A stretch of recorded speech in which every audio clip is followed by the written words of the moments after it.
role-playing podcast made for people who've seen the yellow sign and share it with their friends. Have you seen it? Oh, fuck yes, I've seen it. I've memorized it. Oh God, yes. He's right here. The king. He's come. Yes. Yes, we love the Yellow King. Hmm I wanna go to the party. I wanna be invited upstairs. You know, I don't know that I do. There is an allure, a curiosity, and a temptation, I will say. But knowing how it always ends, that's one of those parties that's better to hear about the day after, I think. But the thing is, when that party concludes, we won't hear about it the day after. They'll be like, yeah. mm, that's fair. That's Um, fair. so, my name is Juan Santana. And I am Juicy Garland. And Atlas is not with us this week Hmm. because, due to scheduling conflicts, her game has been moved forward. So, rather than talking about tabletop role playing game, Atlas is away playing tabletop role playing games, which we cannot bemoan her for, and we Oh will no. be seeing her next week. But Juicy has very kindly stepped up to the plate and, has saved everybody from listening to me for an hour. Yes, I will bear this cross. I know you're gonna bear the cross of me talking for an hour. I'll try to suffer through. Yes, just try cut me off from time to time, especially if I go on an anti D&D tangent. You got it. So, how have you been anyway? How's it being in the Juicy Garland gaming world? Very, very busy. I have been having a wonderful time, if a chaotic one. I've been doing a ton of recordings lately, both live and pre-recorded. A bunch of tabletop tailspinner stuff. For those who don't know, I am part of leadership over at Tabletop Tailspinners. I'm in All Our Faults, which is a Monster Hearts 2 actual play pod. I also am running currently Monsters and Other Childish Things miniseries Friday nights on our Twitch channel. And I'm also pre-recording some stuff for our Halloween run, which begins, I believe, next week. I have a couple things coming out that I was either in or running on the 29th, and I'm very excited. It's been incredibly busy. Yeah, you just can't seem to be like you're one of these creators that is always coming out with something. You're always, and not only that, not only your own stuff, but you come along to things like this where you come and Hmm you kind of join other people's streams and shit. And it's fantastic to see that people that I personally admire and people that I enjoy seeing more of are actually getting the exposure that they deserve. Well, part of it is that I'm a slut, and the other part is that all drag queens are secretly sharks. If we stop, we die. It's just that simple. It's science, man. So you heard it here first, Hmm folks. So no wonder on RuPaul's they're always moving around. It's correct. Yep. That's also why they're so mean. And when they smell blood in the water, frenzy. Yeah, I mean, so there's some insight for our listeners out there. Indeed. Yeah. So, what did you want to talk about today? Well, we've got a few things to talk about. Hmm So I've been quite busy myself. This week has been a bit of a low. But last week we did our session 0 of Impossible Landscapes. Oh, I'm so I jealous. I finally managed to take that book off my shelf and caress it mid-erection before putting it in my bag. I'm staring longingly off to the side because it too is there, waiting, It's calling. beckoning. It's calling to you. It's calling to you. Yes, that In Dennis fact, Detwiller siren song. yes, it is an alluring song Mm-hmm. because we do actually have a game soft planned, I dare Yes. say, but the fact is that it's filled with a lot of very prominent creators, and trying to organize time is not being easy. Oh no, it's a beast. Oh god, but But I it, want to play it it so bad. God damn it, it will happen. It is Yes. going to happen. So session Mm-hmm. zero of the Impossible Landscapes. I did something I'd never really do, whereas we created the characters out in the open, and that is also backstories and bonds, because I want everybody as players to know about everybody else Oh, that's cool. for two reasons. One of them because it is Impossible Landscapes, and if there's a backstory that needs to be told, they may Yeah. not get a chance to tell it. Mhm. And second, because I want to lean heavily on the bonds and the Yeah. motivations. So I want them to be fleshed out. And when I want to kind of focus in on a player and do a scene, right, we're doing a scene with your bond, Yeah. I want everybody else to be invested. Yeah, and I struggle with this sometimes because some people do open tables, some people do closed tables, right? Where either you keep all the secrets Mm, separated between all the players or you leave them open between the players. And I think I do favor open table, and especially for character backgrounds and character secrets. And that's because I want the players to be invested in each other, so that yeah. way they sense the stakes between each other. Because when a character has say an interlude scene where they've damaged a bond and then they have to play that out with their like ex-wife who they're still obsessed with, right? And they have to have some sort of bond damage there and it's a rough emotional scene. Even at a home game, I want that played out, right? It's not just for AP. I really believe in Mm, leaning into character in all games. And if it's just the GM or handler in this case and the player, that one player really engaging here, the other players can kind of turn off and stop listening. yeah. Whereas if everyone's aware of the backstory, the context of these characters, and they get engaged, I think that makes all of it meaningful for everybody, and that's important, frankly. Yeah. And Yeah. I think we were talking about it previously before we went on air.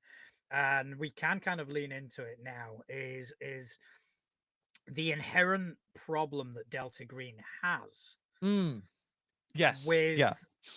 the bonds and the motivations. And I say it an inherent problem. Maybe I'm being a bit too dramatic on that, Well, yeah, sort of leaning I on would that. yeah, I would say that the game itself puts them out there, right? Like motivations themselves are a rich opportunity to really provide detail for a character that is meaningful, deep, and engaging, but there's not a ton of mechanical additive value there within the Mm, game.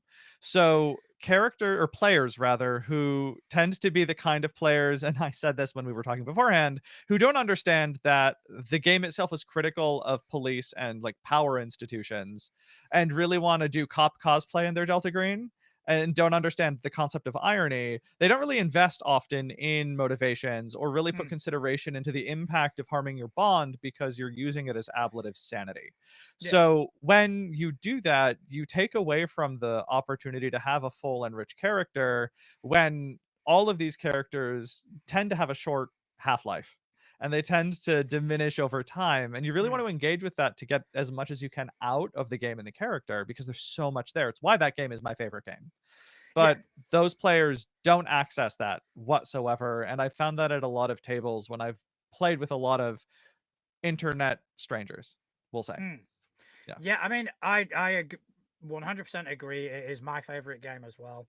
And I think if you've got a table of players who get it, Hmm. then you can have the You get greatest time. magic. Yeah. It is fantastic. And that's why when I introduce the game, I really stress new players coming up with emotionally charged bonds and emotionally charged motivations. Mm, Like last time I was on, we talked about my generator, but more important to talk about is that like emotional charge and what I think of as like potential energy is really stacked. And priming new players to put that effort in up front really gets them engaged with the game really fast. So a few weeks ago, I'm in the Boston area, so there's a Boston gamers group and there was a live event where I helped volunteer to like GM some games and I brought in Delta Green and we ran Last Things Last.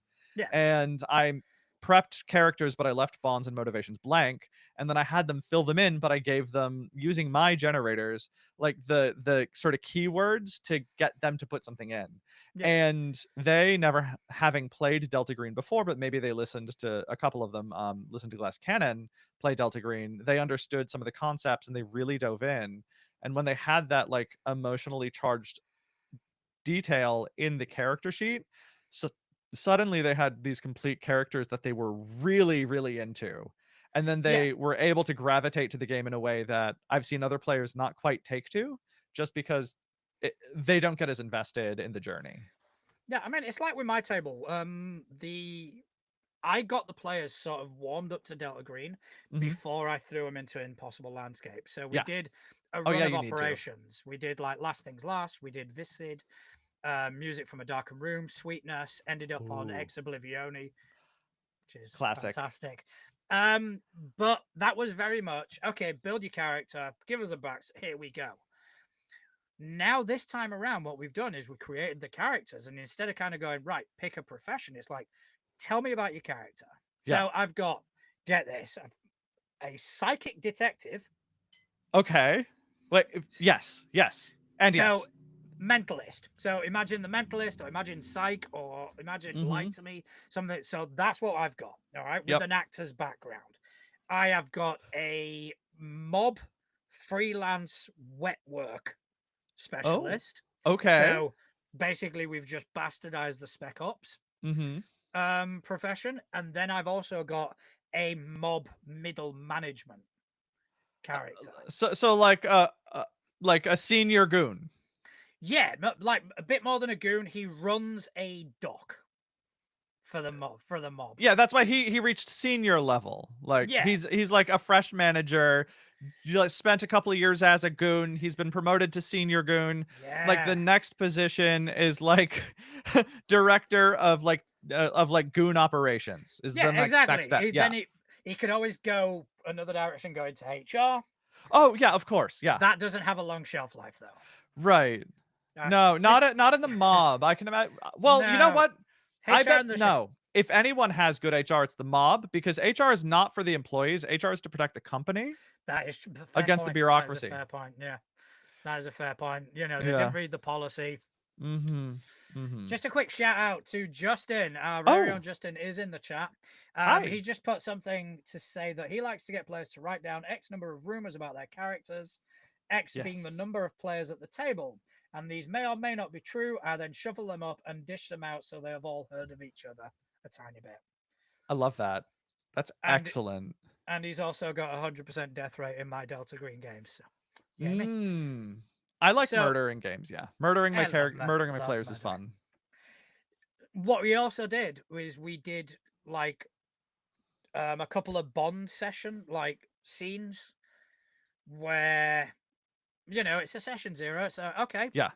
pick a scene. What happens? Give me a Bond, and we kind of played that out, and it made the Bonds feel tangible. Ooh. It made them into NPCs directly, Hell yeah. and so it's like okay, and one of the players has got the fucking greatest Bond, who is my favorite NPC ever. Uh-huh. Her name. He's the one. He's the psychic detective with an actor's background. So he has chosen as a Bond this sort of late aged actress of a dame like. So Okay. imagine you're Judy Dench, or I've done imagine that a lot of times. fair. Mhm. So yeah, this really sort of, and I kind of modeled her. Have you ever seen Arrested Development? Of course. The matriarch. Yes. That's who I basically copied as this character. So she is an absolute arsehole. Oh, that's wonderful. Yeah, God rest Jessica Walter. That was Yak. What was the character name? Lucille Bluth. There we go, Lucille. So yeah, basically I leaned on Lucille Bluth. And to be honest, these characters, even before we started playing, already feel like there's something special there. Amazing. I love that. So that's gonna be Impossible Landscapes. We're starting in earnest on Wednesday. Oh, that's gonna be so good. Night Floors is such a good scenario. It really sets up the Yes. vibe, the strangeness. It really gets that mystery rolling. It sets up stakes. It and it's interesting to me because Night Floors itself was a really, I think, early scenario for Delta Green Hmm. that they published, and then they used that for Impossible Landscapes. It's not like it was originally written for Impossible Landscapes, I don't believe. And it's really fascinating to me that that had so much potential for such a longer story Yeah. after a very minor rework of sort of the end state. Yeah, it's the thing. Unless you've read it, it's so hard to Yeah. kind of accurately describe. Oh, It's the whole so book is like that. yeah, that it's so hard to kind of go, this is why this is so good. Yes. You Yeah. know, this is what, and what I'm going to do is basically we're going to be playing this game, and at every little interlude, I'm going to go, see, see, Uh-huh. see. I didn't come up with that. They did. Yeah. Oh god, and like reading the book too, you just the way it's written and it's not just like the copy itself, but also the way the book is visually designed just makes you feel like you are going crazy Yeah. the whole time. Like it just I mean, yeah, it unravels itself. It's amazing. to put it this way, I've actually got a copy of The King in Yellow on my iPad bookshelf, Oh, and yep. I refuse to read it. Oh, really? That's hilarious. It's Yeah, like I have it's the like nope. annotated King in Yellow over there next to Impossible Landscapes. Both Yeah. of them from Arc Dream. Yeah. So it's like I've got this fucking book. It's like, you know what? Just in case, I'm gonna fucking read That tracks. that. But that is purely because of this book, this work of art. It is phenomenal. But before we kind of carry on down the Delta Green rabbit hole, Yeah. because we're going to talk a lot about it. Oh, yeah. Another thing I did, which I'm incredibly honored and Mhm. proud to have been a part of, is we played in the Darkest House, the Nice. apartment 1515 for the Tabletop Tailspinners Network. And how And did it go for you? it Without was spoiling too much. without spoiling too much, it was Yes. fucking awesome. Yes. And It who is in the cast? Remind me. So in the cast is myself, it Mhm. is Andy and Peachy, Okay. and it is GM'd by Mistress Winter. Yes, who is wonderful, who GMs all our faults. I love her to death. She's a Yeah, she phenomenal is GM. outstanding. Just, I Yeah. mean, she's GM'd a few times for me, and Mhm. absolutely phenomenal. And she leaned heavily into the horror Oh, she's so good. of this thing, and it just came out.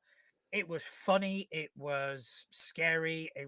We had characters that really sort of carried some depth to them Awesome. Good, because good. we based them off Monster Hearts characters. Heck So yeah. Yeah. we did a lot of like strings between us, Mhm. and Oh that god. that just it came out so well. And I believe that is tomorrow, if I'm not Excellent. mistaken. I am not 100% certain of the schedule, so I cannot confirm nor deny. Hmm. You know, Winter. So I was in sort of the AP space for a long time, not making a lot of headway. And the first time I really felt like I did was actually with Winter as a GM. She was running Star Trek 2D20, and I played a Vulcan science officer. And that is what sort of snowballed into me doing Monster Hearts with her. And Hmm. then her producing something with Abby from All Our Faults, who was running Monster Hearts, and then, or All Our Faults rather. And then we got into All Our Faults with Winter as GM. And I'm so happy because that also got me in touch with Emma, who, of course, started TTN, and Abby, who's in All Our Faults. God, thank God for Winter. Love her Yeah, to death. Yeah. Winter and I started talking a few months back. Just casually chatting, hanging out, Mm-hmm. sort of thing. It was like, right, we need to be in games. We need to, we be Mm-hmm. in games together. Winter will be in our Impossible Landscapes game Yes. whenever we manage to get that off the ground. One day. One day that game will happen, and it's Just going to be fucking phenomenal. it'll Uh, happen. I it'll demand it. happen. It Yeah. will happen. We're going to put it out into the universe, and it will happen. Mm-hmm. But then Winter stepped up and did Daggerheart for us for I've one of still our yet to play shows. that. It's good. It's really like I've heard good I'm things. Yeah. I am not a Critical Role fan. Okay, I will say that. Me too, actually. Yeah. I've never been And able to get into it. yeah, so I don't necessarily think that everything they touch is gold. So to be fair, I kind of went into Daggerheart going, "This is going to be shit." But no, I was wrong. I was happily mistaken. I was happily wrong, and it is a solid system. And Awesome. I think they could. I think they've got something there. That's cool. Yeah, I still haven't picked up a copy because I have so many games just Yeah, stacked up waiting for me to read through them. I every time I go to a convention, I just like scour the indie like tables, just trying to find new stuff that fascinates me, and that has all added up so much that I haven't gotten Daggerheart yet, but I need to. Yeah. I bought like, and we did a recent jaunt to London, and we always try and sort of buy. I always try and buy a game there, and Mhm. I bought VTM. I bought Vampire the Masquerade, Good fifth choice. edition, but it didn't come with a PDF because No? normally nowadays the common practice is anything you get at a local game store comes with a PDF. This one didn't. So I was a bit pissed off, but then I went, Huh. "Oh shit! Wait a minute! Last year I bought the VTM Humble Bundle." Oh, did you have it? So yeah, I already had the PDF and everything. That's It was hilarious. like Okay. fucking 20 odd bucks. So I've got that. I've also bought the fucking Call of Cthulhu one that's just been on recently. Se not 7th edition came out, what, 2 years ago? So which book then? It will be seven, but it is the humble bundle, so you Oh, get the okay, core okay. book and then you get like a bunch of other Got it. books. Yeah. So I've also bought that as well. So yeah, I'm just accumulating systems here. I I do need I'm a to make a hoarder. point of reading through them. So because I got the Arc Dream one as well, so I've got nearly every Delta Green book in PDF format. Oh, yeah. I mean, Arc Dream put so much care into what they're putting out there, like, God's Teeth, which just won an ENnie, written by Caleb Stokes, who is fantastic. I've gotten to know Caleb, thankfully, and that book is just, in his own words, a horrible little book, and it's amazing. Um, It yeah, it I does give off a very different vibe to Impossible Landscapes. Oh, well, I mean, Dennis Detwiller is a very different person, I think, from Caleb Stokes. It's part of it. But yeah, so I was really lucky at Gen Con. I mentioned this to you before we started. I got to run a Delta Green live play on stage, and I played with Ross Payton and Caleb Stokes, who write for Delta Green. Hmm. And that was the day before Caleb won the ENnie, and I felt so intimidated because I ran a King in Yellow scenario based on a footnote in Impossible Landscapes.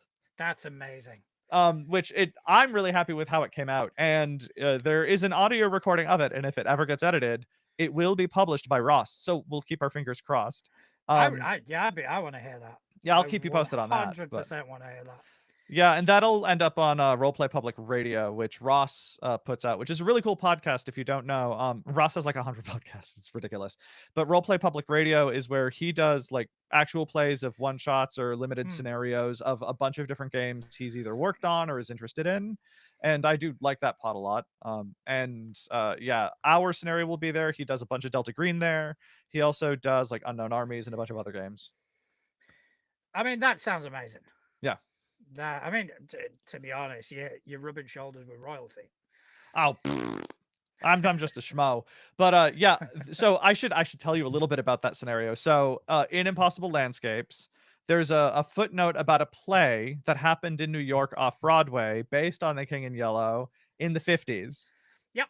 And I had 90 minutes for my live play slot. So I took them to the theater in real time. Nice. Yeah, That's they saw the play in real time. That was the scenario.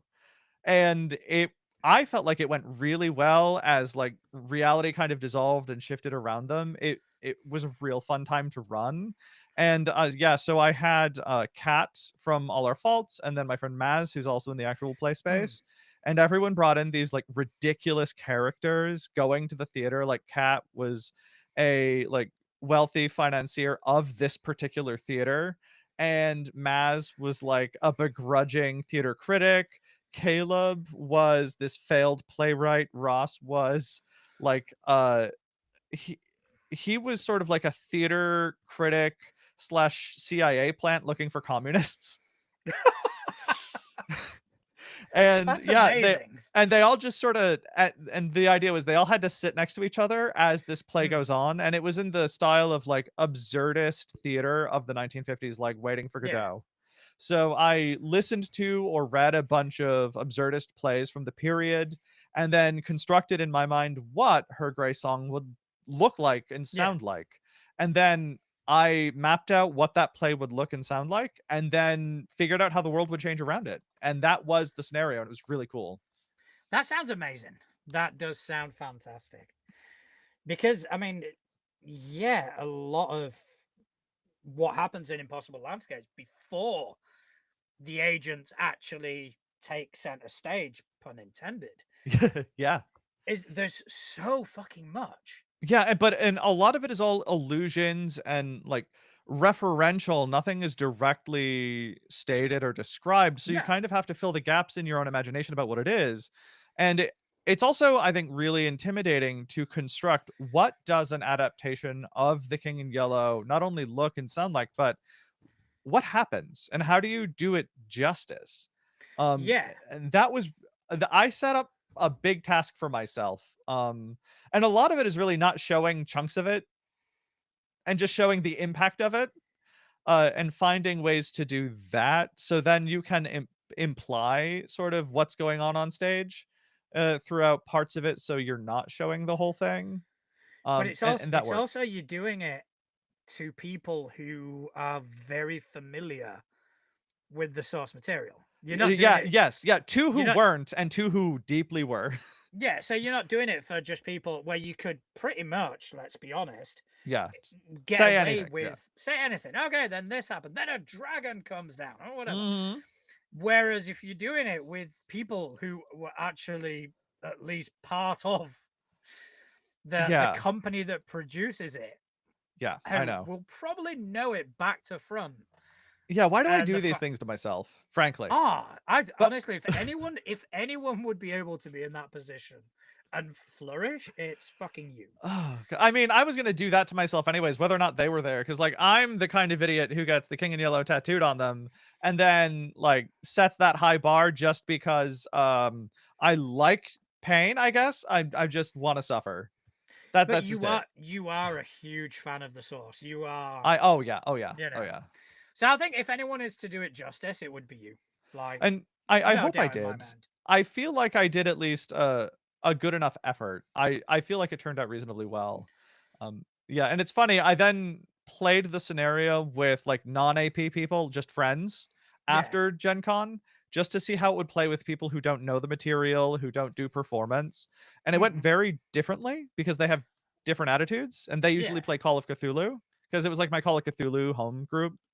Right. Um, but, they still really enjoyed it, even if they didn't quite get the source material, because it Mm. got weird. It gets very strange, right? It has to. I if you're ever running that again, I'd be very interested in playing it. Oh, yeah, absolutely. Yeah, we could talk offline about that.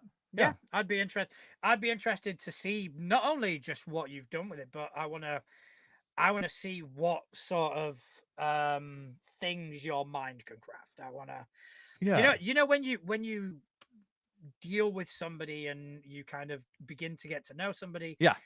and they create stuff, you just kind of want to go, I want to see what they're capable of creating, and I 100% want to be involved in that.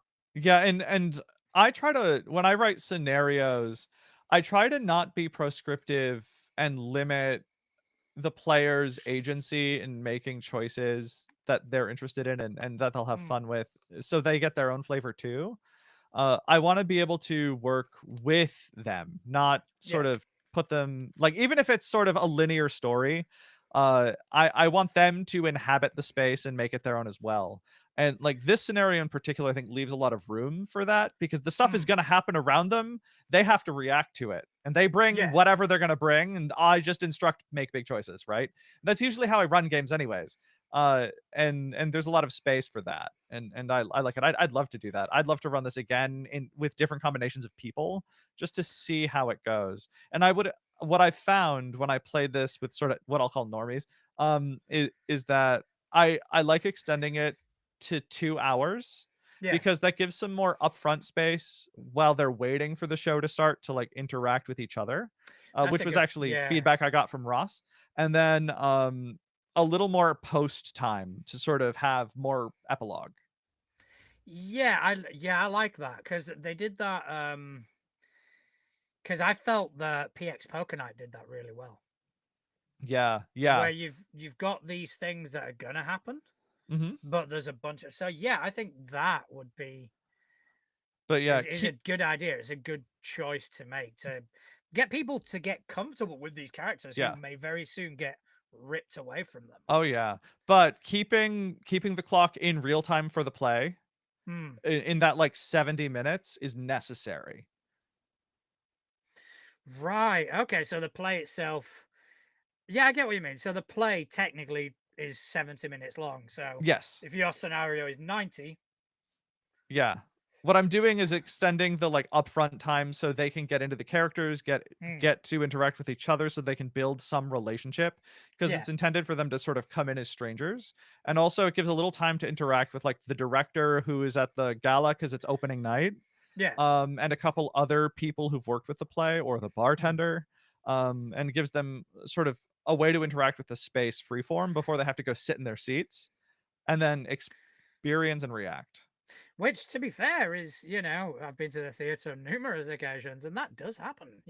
Oh, yeah. Yeah, everybody's grabbing a drink, and I mean, not me because I don't talk to people, but my Yeah. partner, she talks to fucking everybody. Oh, yeah, yeah. Have you seen this play before? It's like, oh, here we fucking go again. She's making friends. Yeah, oh, absolutely. Yeah, no, I really like that scenario a lot, and, yeah, if you're curious about, like, me running and writing games, so Yup. for TTN, because we have our Halloween Gauntlet that we're doing, I wrote and recorded the other day an Alien RPG scenario Oh, really? that is coming out the 29th. Um, well, I'm in Germany. That's we just had tech issues, so we're pre-recording some stuff for the Halloween Gauntlet. Mm. And that I got real excited about because I've just wanted to run like an Alien RPG stream for ages. And this I decided it was gonna be a beach episode. Okay. So imagine alien horror, but it starts as a beach episode. Okay, I'm already in. I'm already Y invested. Yeah, yeah, and I love Alien so much. It's so formative in my youth. Like Alien, Aliens, and Alien 3 are movies that were touchstones for me. Hmm. And Romulus just really made me really wanna do a stream. So, uh, I did. Okay, so when you say a beach episode, do you mean Uh-huh. they're actually on a beach? Yes. Yep, yep, they go to the yep. The conceit is that they are on a long haul. And because it's such a long haul with some grueling physical activity to deliver the goods, they get a shore leave that's paid for by the company. Don't So they places do go pizza to a parties? resort. And there's a moment where I really wanted to play the worst corporate ad I could imagine. So I had a friend who I've done some stuff with do a VO for me.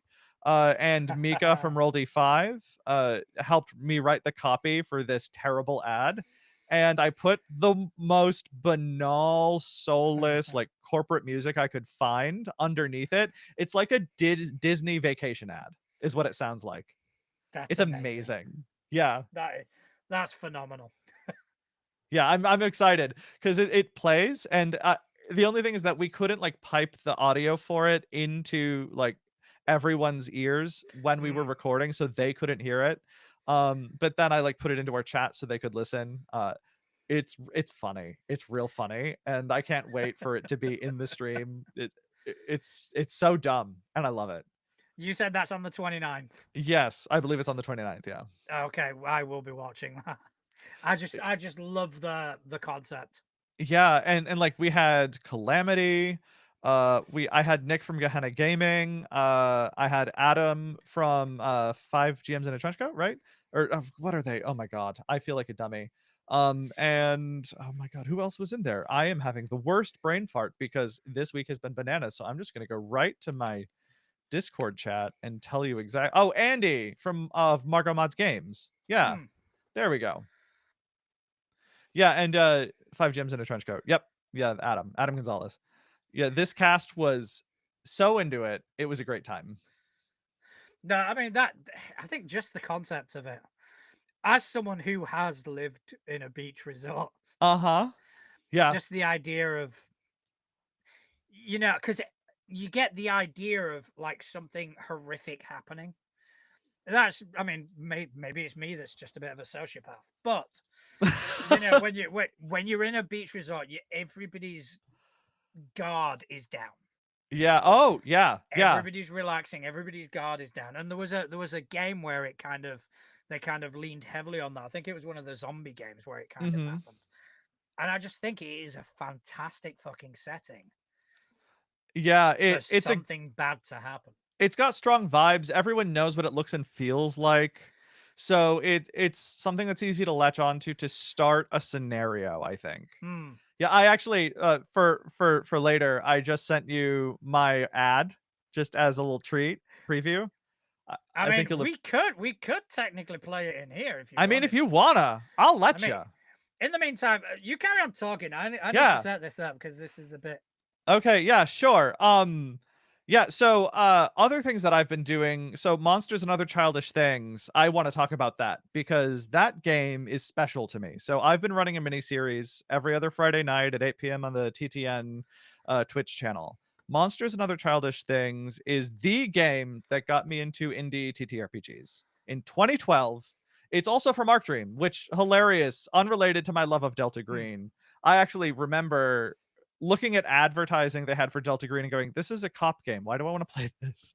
But Monsters and Other Childish Things is about young kids who have monster best friends who cause chaos and mayhem. So you play these kids, and it's sort of an early rules light game before we learned a lot about how to present indie RPGs or RPGs in general. And then the monsters are can literally be anything up to your Hmm. imagination. The possibilities are endless, and they're co-run by the player and the GM. So the player gets to fight with the monster, like kind of like a Pokemon. And then the GM then uses the monster to create chaos. When the monster gets bored, they go do things that cause trouble. Monsters get aggressive with each other, so they want to fight each other. And this causes trouble for the kids, and then the kids have to resolve those issues. Monsters also have favorite things, like in our game, uh Rose Tears online. She has Miss Hmm. Bitsy, who's this like tiny fairy with massive anime eyes and like bug arms, and she loves shiny things. So if there's a shiny thing in the space, Miss Bitsy's gonna want that shiny thing and maybe break it. Or she's gonna get real mad, and then that causes chaos. And her character, Evie, has to negotiate with her monster best friend and like manipulate her into not going for the shiny thing, right? So it's these like 4 8-year-olds in third grade who are just dealing with nonsense and they're monsters. And adults are generally unaware of these monsters. And so in the story, I set it off by sending them to the aquarium where they just like they got in a monster fight on the school bus, which was hilarious. And then they got to the aquarium and went through a bunch of exhibits that caused monster mayhem. And then there was a monster that attacked them in like the top floor there. So that sets off the overall narrative. But the second episode, they find a dead body. That was it. Kids find a body. And it was their assistant principal, and just the body disappears. And now they're just sort of in the middle of a mystery. But the last episode was unhinged. So I had a whole idea, a whole plot planned that I was going to have them sort of follow along, make choices within. They were going to investigate mystery stuff, get further along in the narrative. And they decided to see that and then just go, "Oh, hi, Rails. Goodbye." And Yep. went fully off the rails. It was a wild time. It was a brilliant episode. I think I had at least 2 players cry. Um, it was a good time. It was great. Yeah. Okay. There's cry because of pain or because Because in the because best possible Oh, way. oh, it was good performance. They were emotionally invested in Yeah. their characters, and their characters had emotionally overwhelming sadness, right? Like, Hmm. so basically, the stakes were very high for one kid. Evie, they went over to her house, but her parents don't want anyone over there because she's a latchkey kid. And then one of the monsters made a terrible mess in the kitchen and ruined dinner. And that caused Evie and Zoop Machine online, Hmm. her character Purvi sort of had a meltdown and ran away, and then her monster, the Marvelous Mango, ran away. It was a whole thing, but like both of them had these like intense moments for their characters, and that I think they both cried. That's amazing. That I mean, It's that great. does sound phenomenal, and I think the chaotic element is something that I you must relish. Oh, it's so good. And they do too. Like the cast is so perfect for this. They just get so into their 8-year-olds. But I also really love bringing in these chaotic moments, and then like because I'm co-playing the monster, Yeah. and I do the monster voices. Uh, every monster in my head is a Muppet, just a big Lovecraftian Muppet. So like each monster is like within the book, like a Lovecraftian horror that is somehow bound to this child and feeding Yeah. off of the childlike innocence. Like that's the conceit. But they also like deeply care about to a terrifying degree and like unwaveringly love these children. Yeah. And they give off like like unreal horror but also Muppet vibe in the way they're Hmm. written, the way I interpret them. So, like, Miss Bitsy just is the zigzagging fairy-like creature, so I'm constantly like, "Ah!" Just, like, screaming into my mic, like, shifting back and forth or using big goofy voices like, there's Fruit Loop, which is just this big, like, furry monster dude with noodly arms, So and Justin. Yeah. yeah, sure, and in my head, I think of Sweetums, the Muppet. Okay. Yeah. So, like, when I think of his voice, I think of Sweetums. Yeah. And, when so Marvelous Mango, Spree's character or character's monster, I think of, like, a high-pitched, like, Frank Oz voice. Hmm. And, like, there's no specific Muppet there, but I just my brain goes to Frank Oz. So then Yeah. he's just constantly, like, screaming kind of like a gonzo. Yeah, and then there's, Mia Eosha Arts online. She has Ollie, who's this, half Filipino, half Chinese, chubby kid with a bowl cut, and his monster is Squick, which is this, like, goofy, sort of misshapen stuffed squid that turns into this horrible tentacled creature with too many teeth. It's so good. And then the fourth one, so there's Harper. So Cell plays Harper, which is this like almost on spectrum, wealthy, cold child who doesn't understand humans very well, who kind of lives alone with an au pair because her parents are always away. And that's the one who has Fruit Loop. And yeah, they have such an interesting chaotic dynamic between their monsters and then the kids themselves, Hmm. and it's really fun to play with that dynamic. The book itself, the rules are not written as clearly as it would be today because in 2012, it was written before everybody kind of learned a lot of lessons about how to present gaming Yeah. information, especially for indie press. Hmm. And I'm doing my best to proselytize this damn game so I can convince Arc Dream that there's enough of an audience so that way they can do a second edition. Yeah. I mean, it's an interesting concept that we don't. It's Yeah, not something that's been done. It's not. Oh, it's another fantasy game, or it's another set, right. or another set. Yeah, This is something new. This is I won't say new because it's not, right. But but it's this different. is unique. And it predates the kids on bikes trend, so it's a Yeah. different kind of game, and the rules are interesting.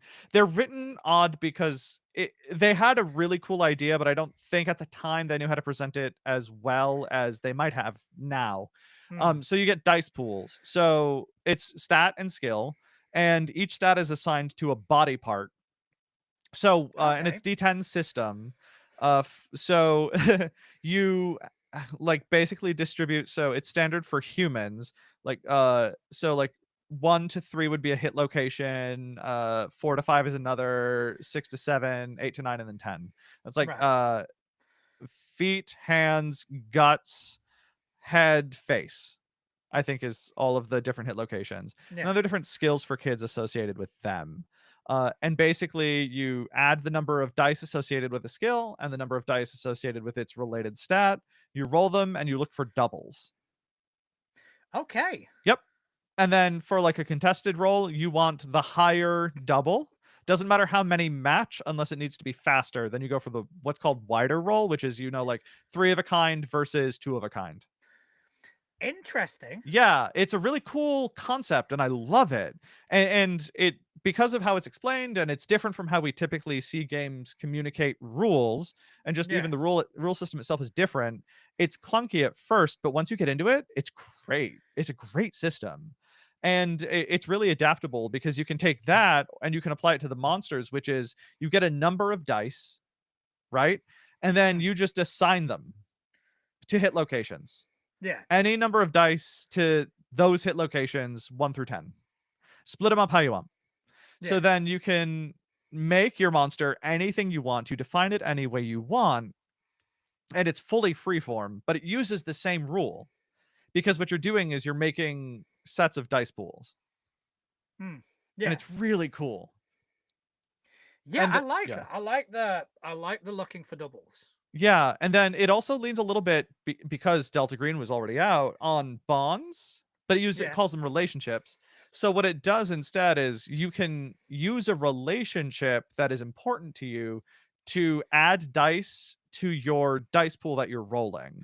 So Right. say it's relevant, like say you're rolling to take a spelling quiz, Mm. and you want to use your relationship with your mom because you know your mom's going to get mad if you fail your quiz.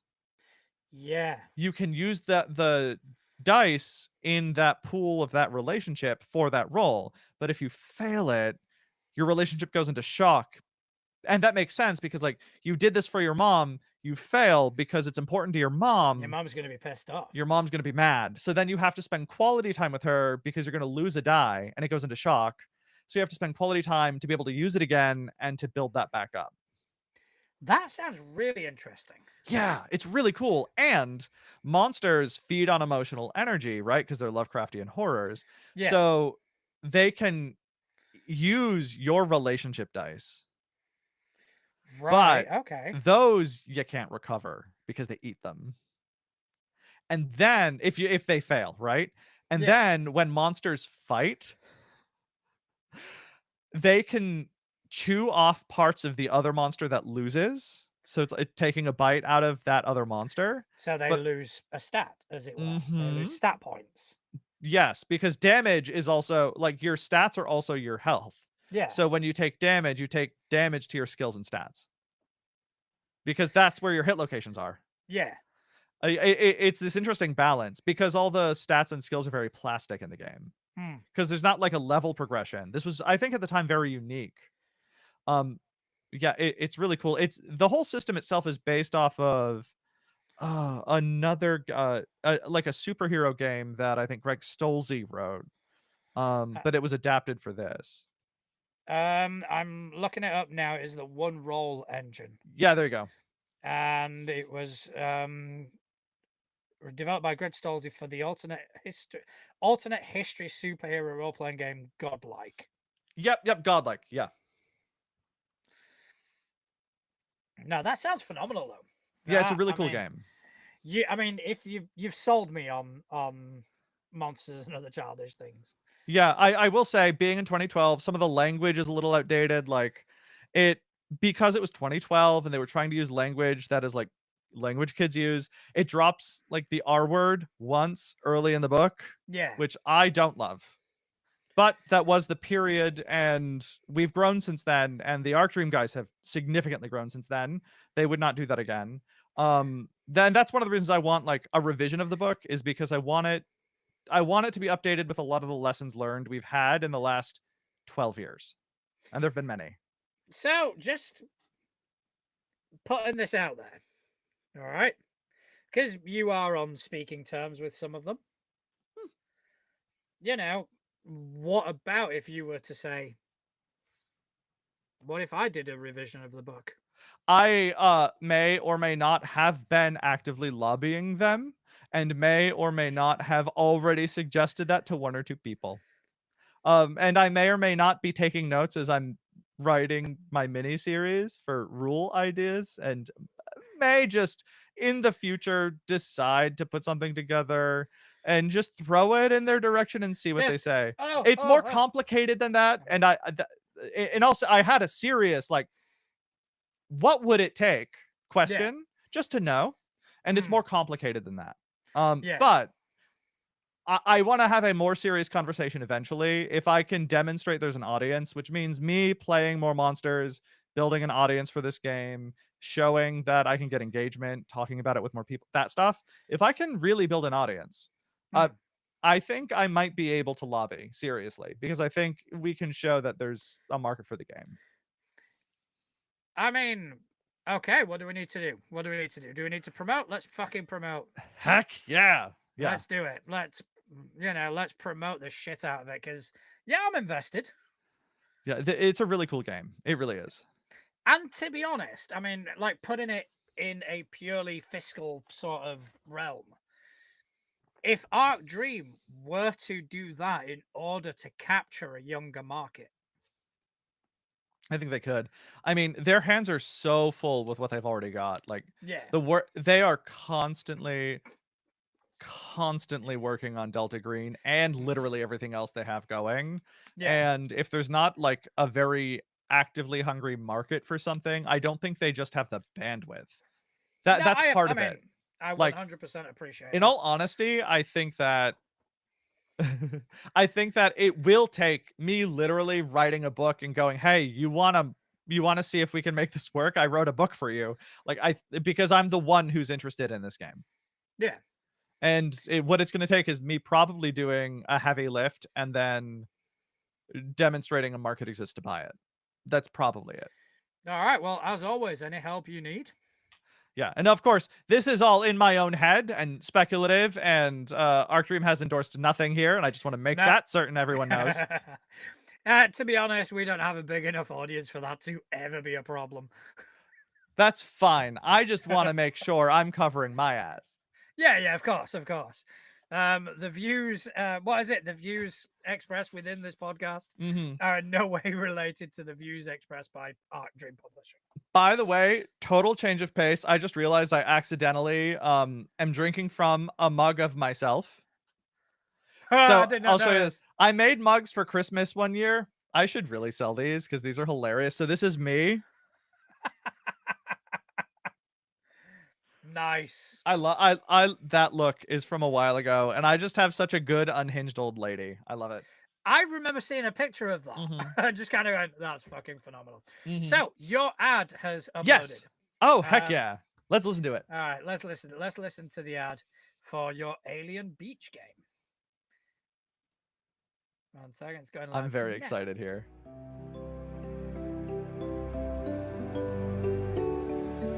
Welcome to Bevid 976 by Wayland Yutani, where world-class resort meets world-class mining in a perfect blend of work-life balance. Split 50-50 on the planetoid, the two halves are linked together via thousands of kilometers of hypertube, making travel quick and convenient. Now, it's time to relax the way you weigh. Enjoy a signature cocktail on the beach's pink sands while gazing into those serene cerulean waters with the knowledge that we appreciate you. Rachel Cordell did the reading, and it is so good. It sounds like such a terrible Disney vacation ad, and I'm so obsessed. I think I've actually heard that ad at a previous organization I worked at. I think I've heard that music. Yeah, I mean Yeah. that, Yeah. you know, and the whole "we appreciate you." Uh-huh. Uh-huh. Yeah, Hey, yeah, really? yeah. I've heard enough corporate BS nonsense to issue some of my own. No, that is phenomenal. Yeah, I'm You so proud of that. you could quite easily place it in any corporation, and Mhm. because these things are never listened to anyway, Oh, yeah, like, you could get a play few that plays. Yeah, just, like, over, like, just stock B-roll of, like, white people on beaches in the Caribbean in, like, slow motion. Like, I can see it now. There's, like, a palm tree waving in the wind, this, like, white woman with, like, bleached hair in, like, a sarong and a bikini, just, like, yeah, sipping a Mai Tai, standing in profile against the ocean behind her. yeah. And there's a couple playing like wooden paddles with a ball, Yep, yep. just in the shallows. Kids running Uh-huh. around, like completely slathered up in sunscreen. Yep, someone is, like, splashing water in the ocean in slow motion, so you get, like, the glittering wave. Yes. And you Yes. get someone diving off a pier. That's Yes. always either off a pier or off a rock, depending Oh, on yeah, but where it's, they're like, a at the time. low angle shot Yeah, looking up at them. It's like a young white guy in, like, Bahama shorts just, like, doing a hmm cannonball. Yeah, and you kind of like smiling. the shot is from just beneath the water where you can Yes. kind of see the ripples, Mm-hmm. which is Yeah. just clearly a fucking filter on the And it camera. ends in like a freeze frame that's just like, thank you, Wayland Yutani. And Yeah. it's just happiness. That Mm-hmm. is just, Yeah. uh yeah, I have seen that. I mean, I used to see that advert for the resort in which I used to live. Incredible. And it was like, yeah, you're not showing the amount of people that get fingered down the beach. Oh you God, know, the sand. Ooh. yeah, just how about the used condoms that are down there? Ooh boy. Good job that Mallorca will sand never gets. be the same. Oh, Mallorca is yeah, it's glorious. Oh. Yes, the good old days, the good old days. But yeah, I used to get that like Jet2 holidays, come to Alcudia, Mallorca, and they used to just show Mhm. all these places. And I'm just I could probably on every sort of cut, I could kind of, I won't go into any details, but I could mention some seedier things that have happened in that very fucking spot. Oh, I have no doubt.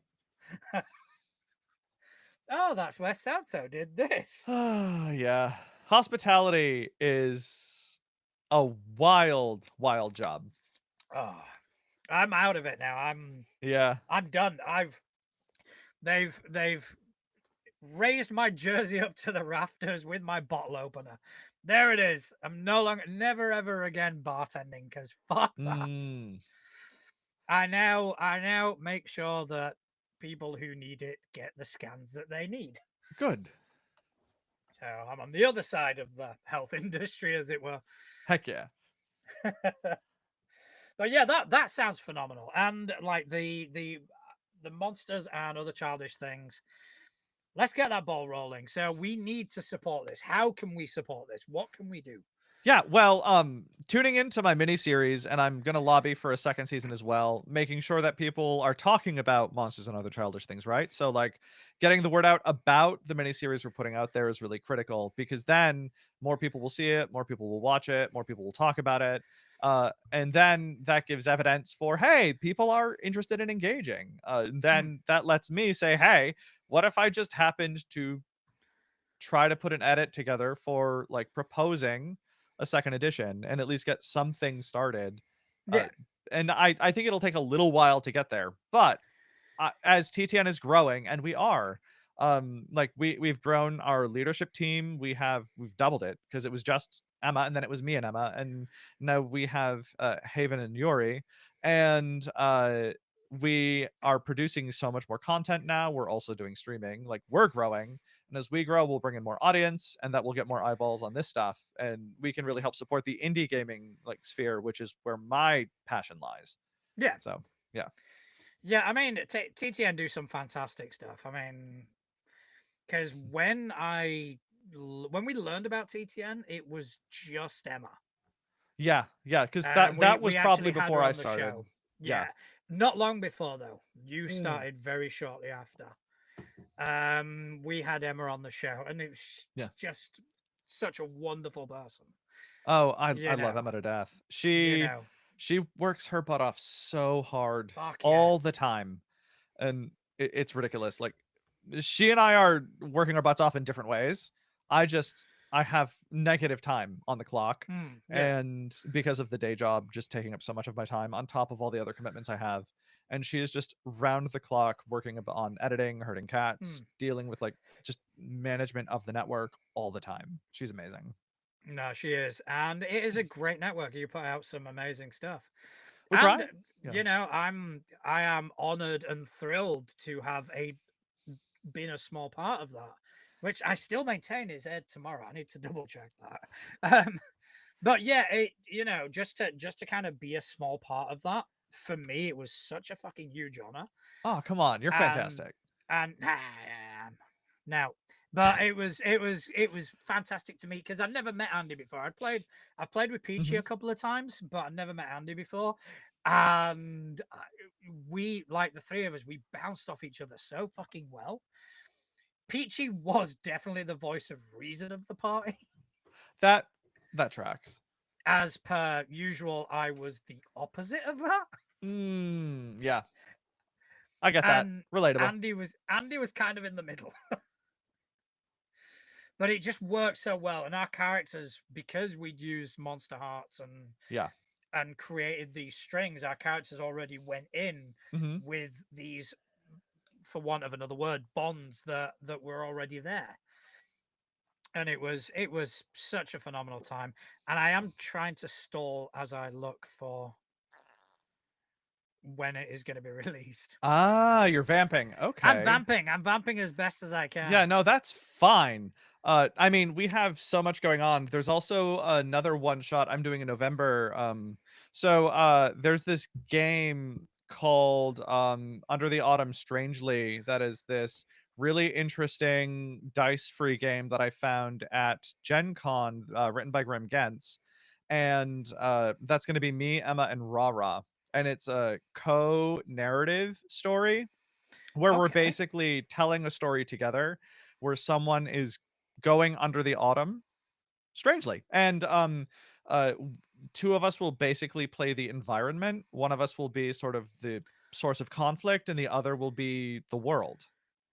That's interesting. Yeah, it's really cool. So our session 0 is coming up, I think this week, or no, the first week of November. And then I think November like the 15th or so is going to be our one shot, and I'm really excited because it's a cool game. Yeah, I've gotten to know Graham actually because I met him at Gen Con, and that's when I picked up the book. And he's going to walk us through our session 0 so Yeah. that way we understand the rule set clearly. Hmm. And yeah, it's just going to be this weird time, especially with Rara. I'm so excited. Like, Hmm. because Rara's ability to just make odd, like fluid choices. Emma will bring like her own brand of sort of goal oriented but very creative choices, and then I will Yeah. add chaos where I can. I think this will be a really interesting one shot, and it'll be very different from what we've done in the past. So I'm really excited about that one. No, that sounds interesting as well. I mean, you guys do so many like, and what I like about the network is because it is so varied.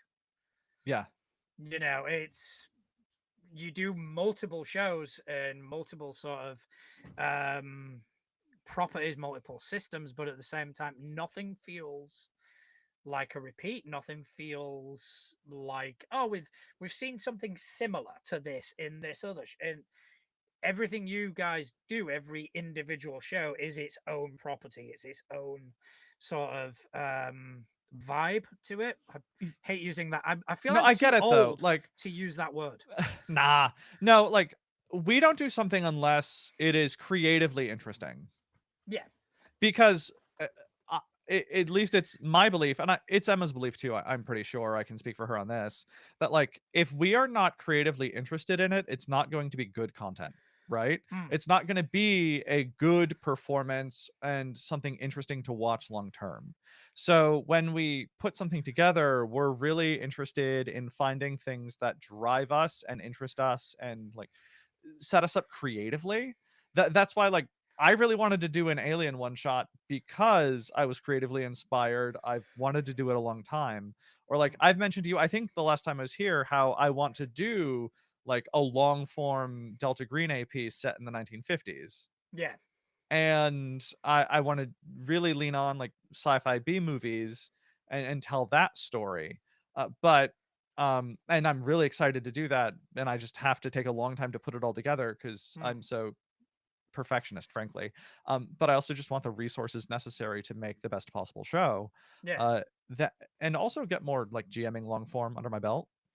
But like that's something that interests me. I am deeply engaged in that concept. Yeah. I wouldn't want to do it if it weren't, because we're so booked all the time with something that anything we're going to do has to be something we want to do. I mean, that is kind of why I took a step back from doing the crit list every week, Mm-hmm. because it got to the point where we were gonna kind of run out of content to do. It's like, okay, I need something. I need something. It's like, no. Yeah. At this point, I'm getting something just to fill a slot. Yeah.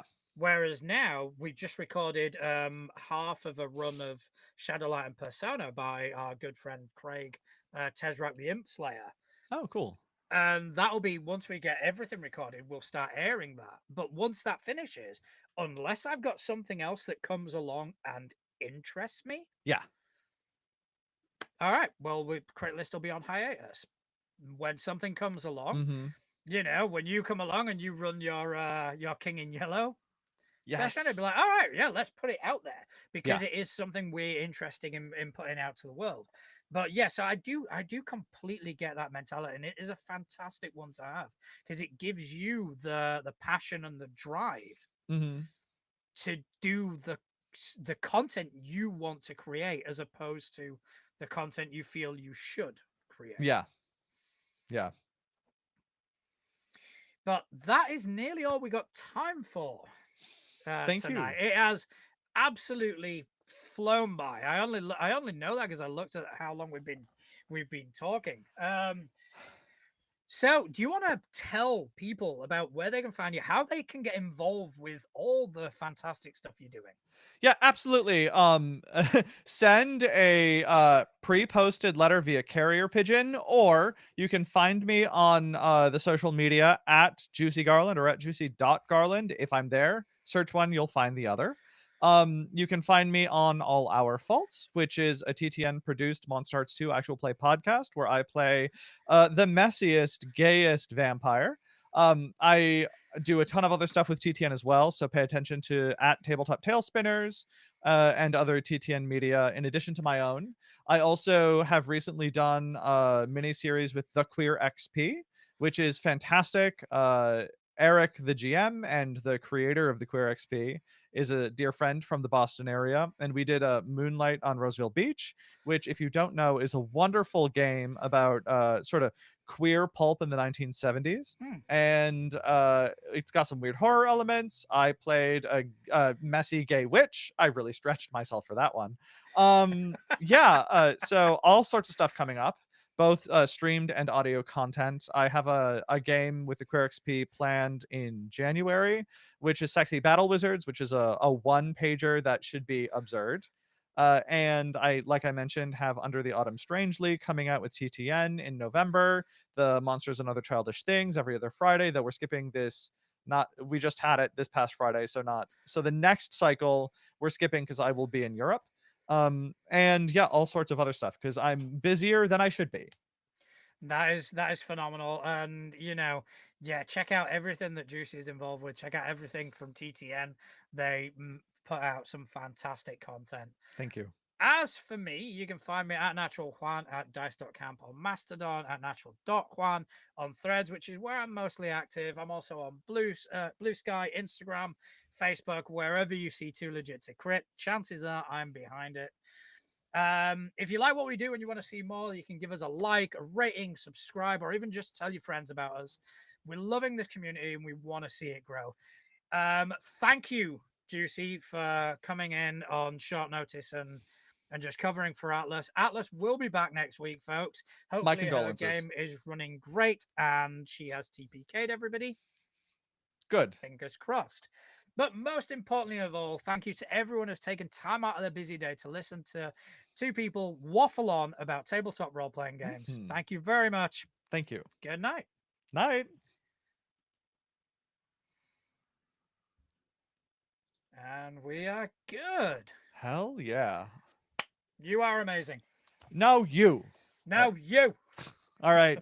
I'm going to run because I need to go bathe. All right. I'm starting a game in 20 minutes. So hell yeah. See you later, sweetheart. See you later. Bye. Much love. Thank you very much.